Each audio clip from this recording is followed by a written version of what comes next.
there's anything that really stood out in your journey towards political leadership. Good afternoon. Good afternoon. Happy International Women's Day. I am my father's child.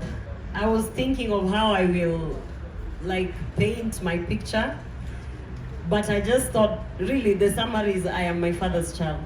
I come from a family of 4 girls, and my father brought us up single-handedly. In the 90s, when it was a strange thing to have a single father.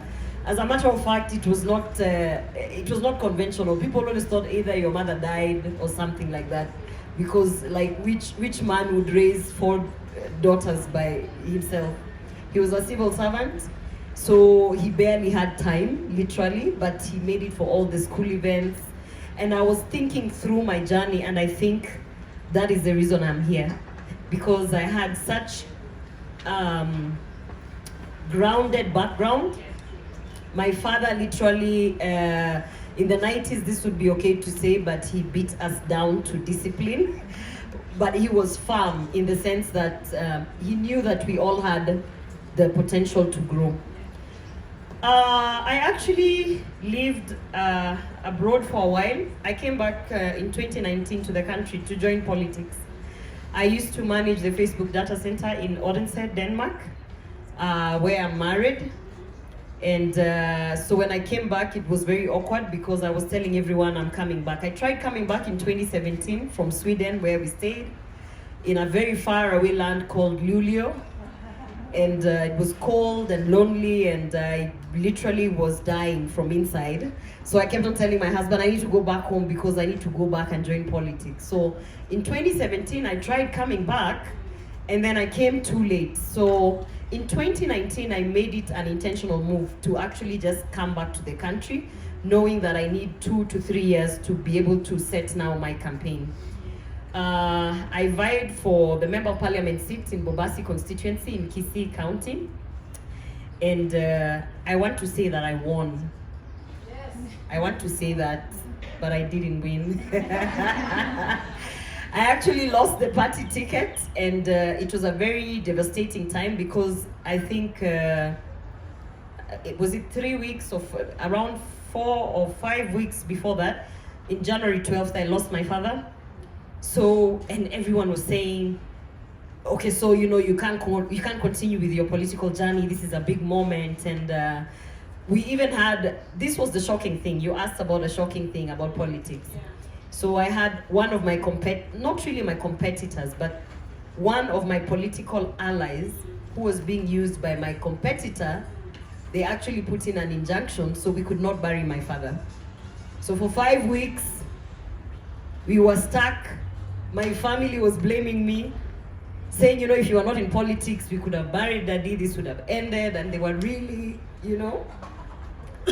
So that was shocking, because they were using it as a campaign strategy, like, we'll bring you the body, because my father never wanted to be buried in Kisii. He wanted to be buried, No,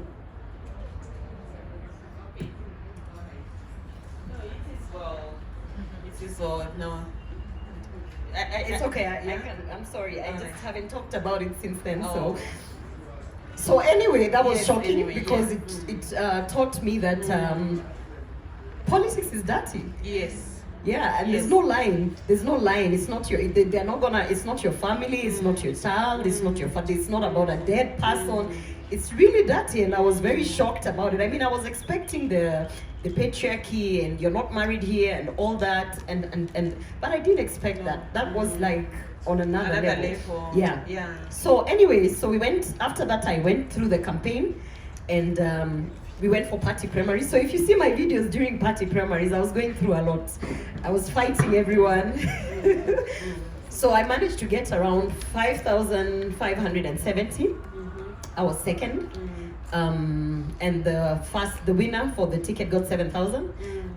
So I was really devastated at that point. But my party leader, who's now the president, William Ruto, actually, we had a conversation, and he was like, you have a very promising career in politics. So why don't you just concentrate on the campaign, the presidential campaign? Okay. So I went into the presidential campaign, and we led the Kenya Kwanza Women's Charter. We were actually with my sisters here.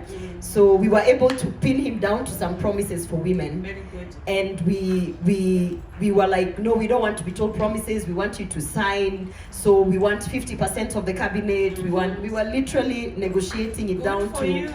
every single Very bit. good for you. And one thing that many people don't know is that we negotiated it down to free sanitary towels to all primary school girls and secondary. And we got it in the charter, and there was a lot of back and forth, actually up until the morning of the launch of the charter.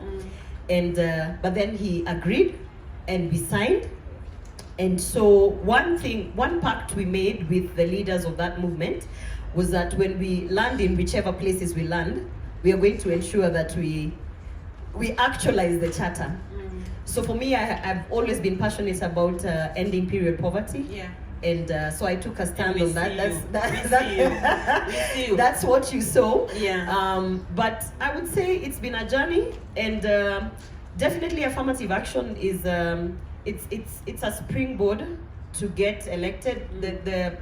For instance, the platform you get in parliament really raises. I'm actually a living testimony, because for the campaign strategy on period poverty, the moment I decided to take it on that day, I could tell that the world was watching.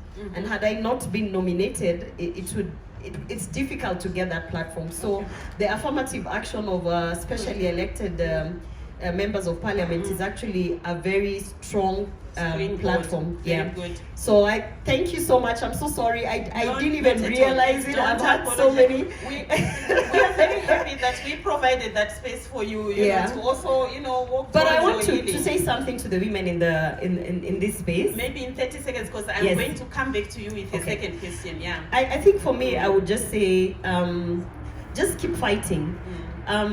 They will say you're aggressive, they will say you're this, you're that. I mean, I get a lot of it still in parliament, but one thing I've realized, the moment someone is saying that about you, what they're actually saying is that you're doing good, keep going. So just keep going. Wow.